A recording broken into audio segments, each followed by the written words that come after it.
J'ai enseigné 15 ans dans plusieurs écoles parce qu'à ce moment-là, la congrégation avait des contrats collectifs avec les commissions scolaires.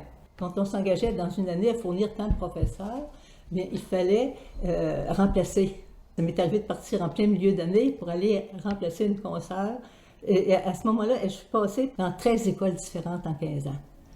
Ça, j'ai trouvé ça pénible. J'adorais l'enseignement, mais ces changements fréquents-là, c'était vraiment épuisant. Là. Vous auriez préféré avoir une stabilité mais pour oui, créer bien du sûr. lien avec vos bien élèves, sûr, par créer exemple? le lien, oui, Oui. ça a été difficile, mais c'était un peu notre régime à ce moment-là, à cause du contrat collectif.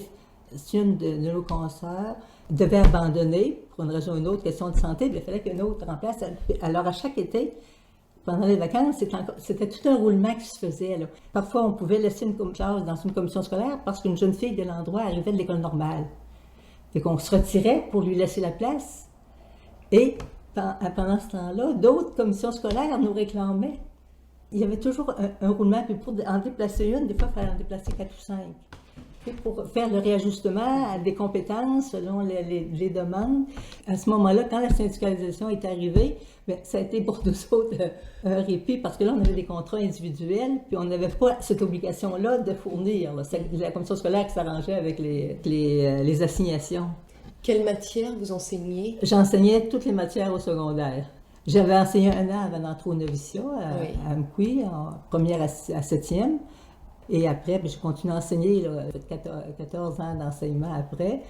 Puis au secondaire, 8, 9, 10, 9, 10, 11, toutes les matières, sauf les 2 dernières années où il y avait des spécialistes. Est-ce que vous vous souvenez d'élèves, encore maintenant, oui. d'élèves que vous avez eus? Oui.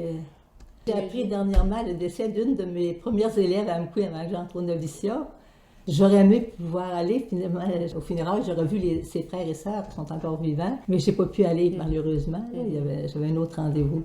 Non, je me souviens, je les revois encore. Puis, non, c'est agréable, j'adore enseigner. Transmettre du savoir, c'est ça? Transmettre le savoir. Je pense que j'enseignais bien aussi. Oui. Alors, vraiment, les résultats des élèves aux examens étaient très bons aussi. Mais ça voulait dire aussi, je les avais au secondaire. Ça veut dire qu'ils avaient eu de très bons professeurs avant aussi. Là. Oui. Je ne peux pas régler les problèmes dans un an. Non, ça veut dire qu'il y avait eu vraiment une bonne qualité d'enseignement tout au long de leur carrière, parce que rendus en 10e et 11e année, ils passaient très bien les examens, mais je ne leur nuisais pas au moins. Et en moyenne, vous aviez combien d'élèves par classe? Ça ne dépassait pas 20, ordinairement. Okay. C'est rarement dépassé 20, à cause justement du nombre de classes différentes. Parce qu'une heure d'enseignement, il fallait que je la sépare en 3 groupes. 15 minutes pour un groupe. Les 2 autres avaient du travail. Ensuite, je passais à un autre groupe. Pour chaque matière, on obligeait à faire beaucoup de travail pour préparer des devoirs à faire en classe pour plus assimiler les connaissances. Mais je pense que c'était bon parce qu'on expliquait et tout de suite, ils le mettaient en pratique. C'est-à-dire qu'on n'avait pas le choix de faire autrement. Là. Est-ce que vous trouvez que les conditions scolaires ont changé, par exemple? Ils ont certainement changé. Depuis votre époque? Énormément. Maintenant, tous les professeurs sont des spécialistes d'une matière. Moi, je n'ai pas connu. Moi, j'ai abandonné juste avant. Et j'ai abandonné parce que dans ma congrégation, on m'a nommé au conseil provincial. J'étais là pendant 3 ans. Alors là, j'ai laissé l'enseignement comme ça, brutalement, là, parce que dans cette période-là, quand on était nommé à quelque part, il n'y avait plus de consultation, là. On était nommé, on partait. Alors là, on avait décidé que j'avais les capacités pour faire ce travail-là. On m'a nommé là et ce n'est plus la même chose. Maintenant, avant d'assigner quelqu'un dans une fonction, le supérieur essaie de voir c'est quoi les capacités, où on en est rendu, bon, est-ce qu'on va se sentir à l'aise là-dedans. Pour dire les différences d'époque. Puis on trouvait ça normal. Puis on partait. Puis, fait que c'est comme ça que j'ai laissé l'enseignement. C'était un deuil. Puis là, j'ai eu cette fonction-là pendant 3 ans. Puis c'est après que j'ai voulu aller étudier pour qu'en retournant à l'enseignement, j'ai une formation. Après 3 ans, il y avait déjà un décalage. Puis il y avait un concours pour la formation des maîtres. J'avais vu ça sur une revue pédagogique, je ne sais pas trop. J'ai fait le concours, puis j'ai eu une bourse pour 3 ans d'université. Vous aviez quel âge? J'avais 38 ans. Oh non, pour moi, c'était vraiment... J'ai été épuisée de mes 15 ans d'enseignement avec les changements. Ça a été vraiment une chance dans ma vie aussi. Là. J'ai refait ma santé. J'ai fait 4 ans dans 3, puis j'ai refait ma santé en même temps. Est-ce que c'était commun à l'époque de retourner aux études? Oui, oui, ça arrivait souvent Oui. mes consoeurs, oui. Oui. Moi, je n'avais pas encore eu la chance, là, mais avec ma bourse, ça a aidé. Est-ce que vous avez des histoires particulières à raconter à propos de cette époque-là, lorsque vous êtes retourné aux études, en sachant que vous aviez passé déjà une partie de votre vie dans la vie active, Oui. que vous aviez Oui. un métier, et le fait de retourner dans un milieu étudiant, universitaire? Non, ça a été vraiment intéressant. Tu sais, de reprendre contact avec des jeunes qui avaient la moitié de mon âge à Oui, peu près. oui. Là. À ce moment-là, arrivaient à l'université les derniers finissants du cours classique, puis les premiers finissants à peu près des cégeps. Certains avaient 19 ans, d'autres avaient 20 ans. Et il y avait quelques personnes aussi qui avaient eu une carrière avant, là, qui revenaient comme adultes. Non, c'est intéressant de reprendre contact avec des jeunes de cet âge-là. Là. Puis c'était sérieux. En sociologie, j'ai trouvé que c'était des jeunes très, très sérieux. Travaillaient bien, Oui. qui suivaient très bien leurs cours, qui faisaient leurs travaux. Vous avez appris que la sociologie ou il y avait d'autres disciplines en sciences sociales que vous avez pu aborder au cours de ces études? Bien, au début, la première année, mais c'est une approche des sciences sociales en général. Là, d'accord. comme un survol. Oui. Mais moi, mon choix était vers la sociologie. Et pourquoi la sociologie? Bien, je pensais de retourner je voulais retourner en éducation. J'avais constaté des carences au niveau de l'adaptation des enseignants aux conditions familiales. Et je pense que ce n'est pas encore réglé actuellement. Enseignants, mais on ne tenait pas compte suffisamment de ce que vivaient les enfants en dehors de l'école.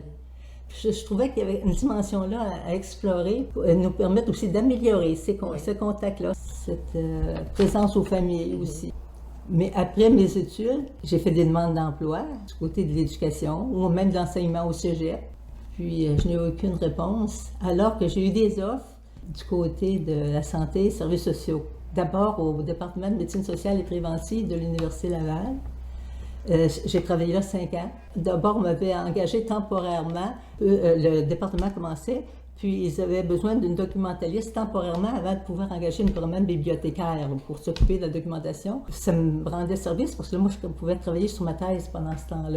J'ai fait ça pendant 6 mois, mais entre-temps, on a préparé aussi un protocole de recherche sur les premiers CLSC qui étaient annoncés parce qu'il y avait la réforme de la santé à ce moment-là. Les nouveaux CLSC, là, c'était dans le programme. Ça remplaçait les hôpitaux régionaux, ça devait apporter des merveilles. Et il y avait dans les nouveaux CLSC aussi, ce qui était très nouveau du côté de la santé, la multidisciplinarité. Avant, c'était des médecins avec des infirmières au plus. Dans les CLSC, c'était prévu qu'il y aurait d'autres professions, des travailleurs sociaux, des diététistes, des psychologues. Alors, la question qu'on s'était posée, nous autres, dans notre protocole de recherche, comment vont se faire les relations dans un milieu comme ça, entre des professions différentes. La recherche a duré 3 ans. Notre rapport a été déposé. Moi, je voulais retourner à l'action. J'ai recommencé à faire des demandes d'emploi. Et du côté de l'éducation, ça ne répondait jamais.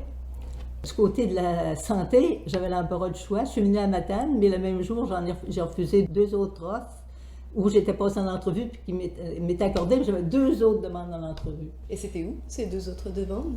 Oh, il y en avait une à Gaspé, puis il y en avait une dans Saint-Jean-Port-Joli, quelque chose comme ça. Là, Puis j'avais 2 autres demandes d'entrevue, je ne me rappelle plus à quel endroit. Là.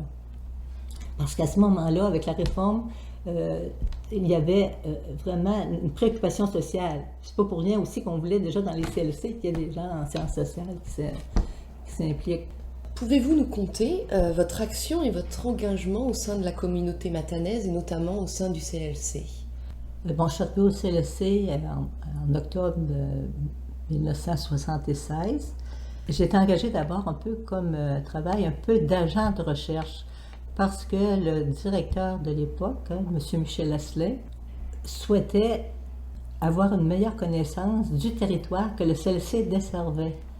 Ça a été mon premier travail, de faire un peu une analyse de la situation, à partir entre autres des données des recensements, puis différentes autres sources. Mais moi, je ne voulais pas rester confinée non plus à la recherche. Alors, j'ai eu vite du temps libre que j'ai consacré aussi à l'animation communautaire auprès de groupes.